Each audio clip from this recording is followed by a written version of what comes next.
Hello, fellow gunners. Tim here. Hey, I'm in the kitchen. Hey, I just fried me up some bacon. Now, I've heard everything goes better with bacon, so I'm going to do a little bacon sandwich here. Then I'm going to do some casting, see if it makes my casting better. Hey guys, Tim in the garage. Going to have a little coffee.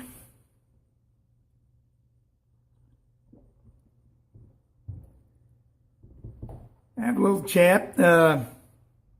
Loads of bacon put out a coffee chat last, and then Uncle Jim throwed in on it on first started reloading. When I first started reloading, I lived at home with Mom and Dad. I was one of those kids that kind of got out of the house late. And I was 21 by the time I got out of the house and got married and whatnot. I bought my first pistol when I was 21. It was, now before I think I put on some videos and made some comments, it was a Ruger Mark IV. I have found out since it wasn't a Ruger Mark IV, it was a Mark II. Pardon me, guys, sorry. And had the 5 3/4 inch bull barrel. It was just a real nice gun.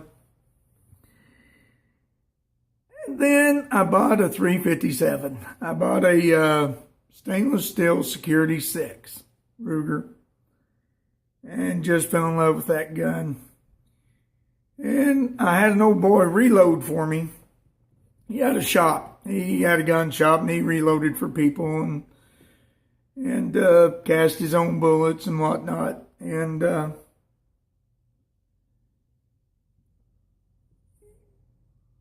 you know, I'd take my brass to him and he'd load it and I'd shoot it, and it got to the point to where I just didn't want to do that anymore. I wanted to do my own reloading. I was like, you know what?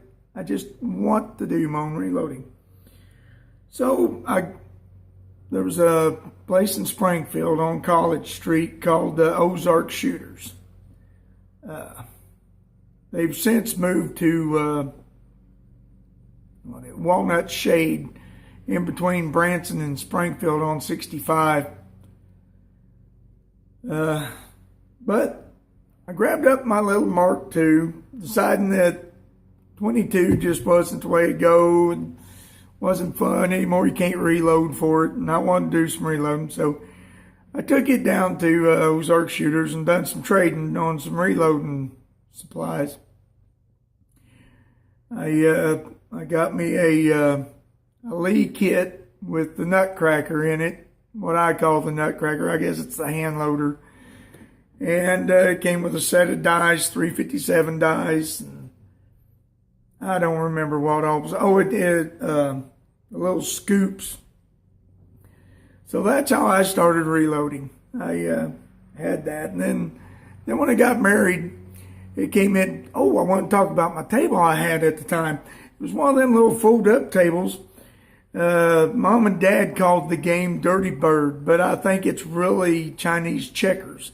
Had little pivots in there where you could put different colored marbles and whatnot. And,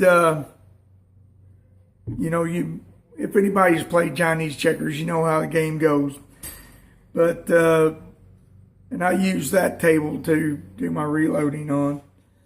And it was all right for a while. And then I got married. We lived in a 2-bedroom apartment.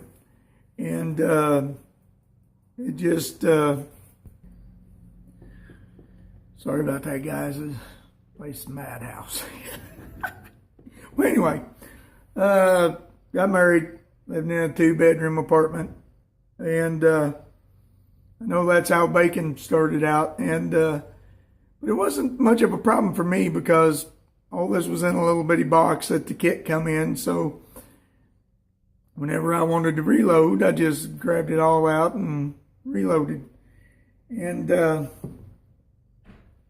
got into 9mm, and and was loading for 9mm too at the time. But my first 9mm was one of them little Egyptian Howanas, or however you pronounce it, Howas. And that was something else. But anyway, that's for another video. About reloading here. My scoops, what I would do with my scoops. Actually, at the time it didn't come with scoops. There was one scoop in the die. That's what it was.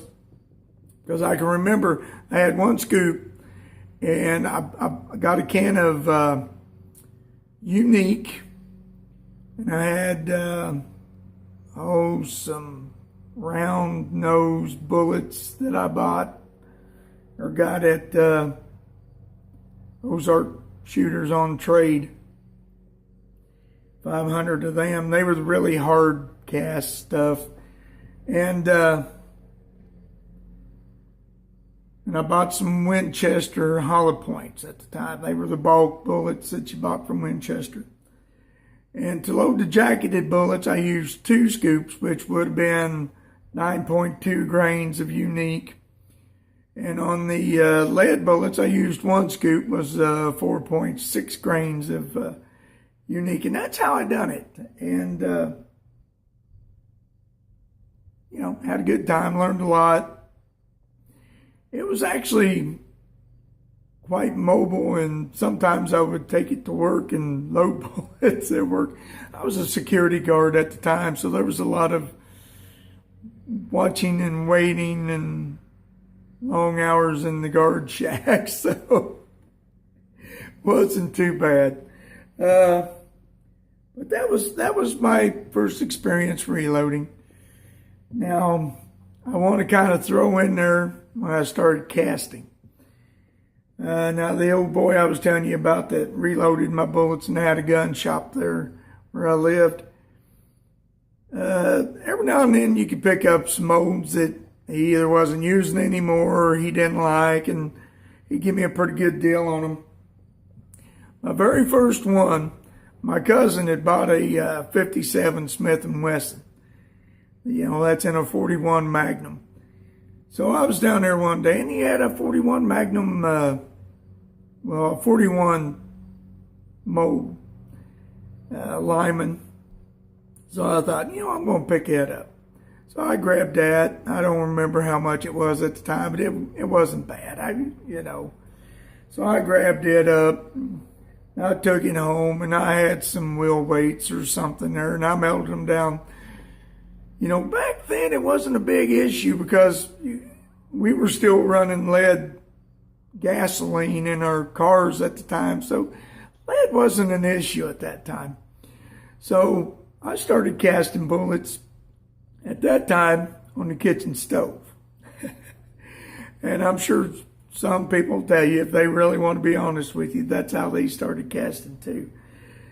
But I didn't even have handles for this mold, so I used a pair of pliers to hold it together as I poured lead in it, and then took it apart, and you can imagine how much of a mess that was. But I'd get a couple out and whatnot and what all. So that's how I started casting. And then I finally got me some mold handles for my Lyman, and then he had a little RCBS die there. It's a 38 162 semi-wad cutter with a gas check.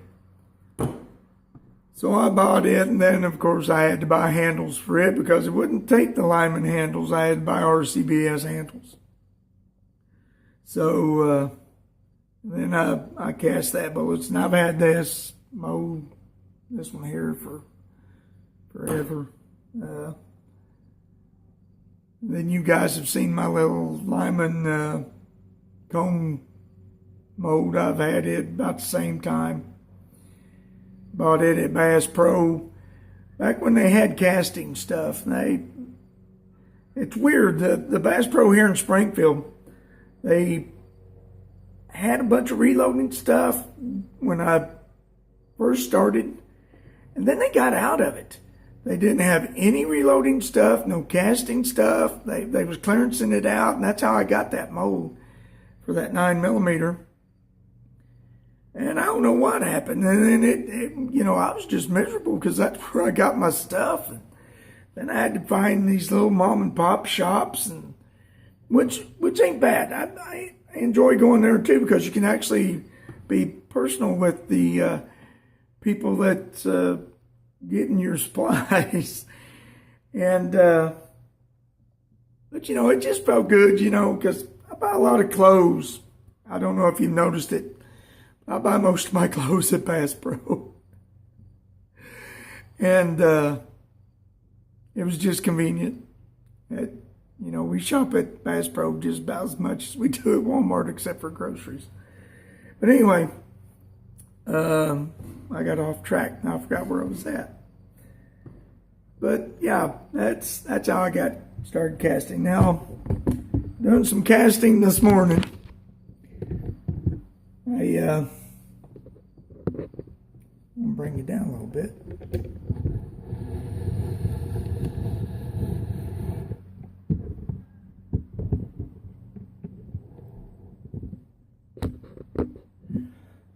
I've been casting out of the NOE mold with the hollow point. I traded out one of the pins. I still having the hollow point altogether. I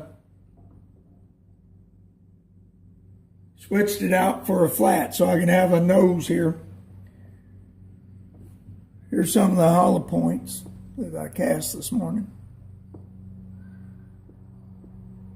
What I'm really liking, now I don't know if the aluminum makes that much of a difference because I've used Lee and I have variances in my weights.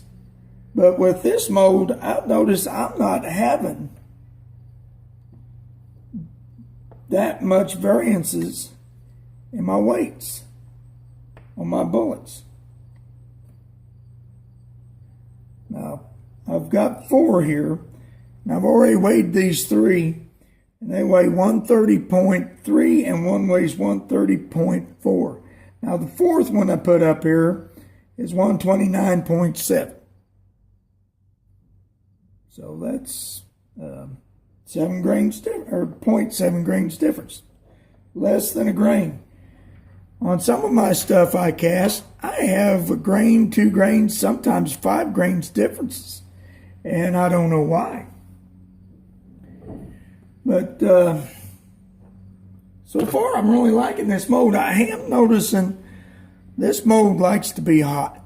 It likes to run hot. If you can get it really hot, it runs really well for me.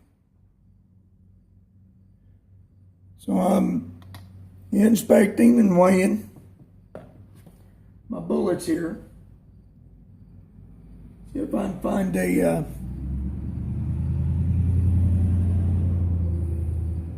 solid nose for you. Here's a solid nose.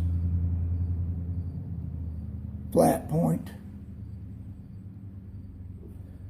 Now they weigh in, and they're consistent too at 135. This one here is 135.2.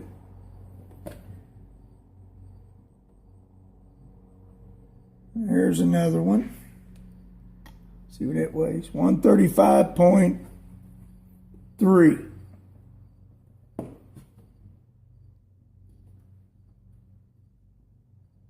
Here's another one. 135.2.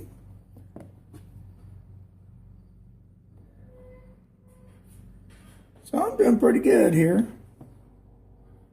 Oh, now there's one that's, I noticed the base on this one was kind of rounded off. I didn't pour it fast enough, apparently. With this ladle, it's pretty hard to judge. You got to get your distance right, and you got to get it in that hole. If you actually get it to swirling around the sprue cutter, the sprue plate, it doesn't pour as well.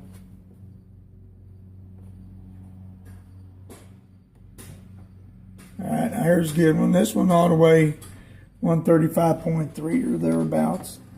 135.2. So this mold is really consistent. I'm happy with it. Now I'm going to put the solid nose in the purple and the hollow points in the zombie green, and I'll get all these and get these loaded, and we'll do some shooting with it. All right, guys, like always, like, share, subscribe. I'll catch you in the next video. Right, guys, you thought I was gone. I should have been, but reviewing my video and I caught something I missed. Okay, now, yeah, I was talking about buying the RCBS handles for the RCBS mold after I bought the lineman. Well, that was leading up to a point, and I totally got distracted and missed it. I'm actually using my RCBS handles on this NOE mode. So far, it seems to be working very well. So if you guys have got RCBS handles and you want a NOE mode to work, all right, guys, I'm really gone, I think. All right, catch you in the next video, guys.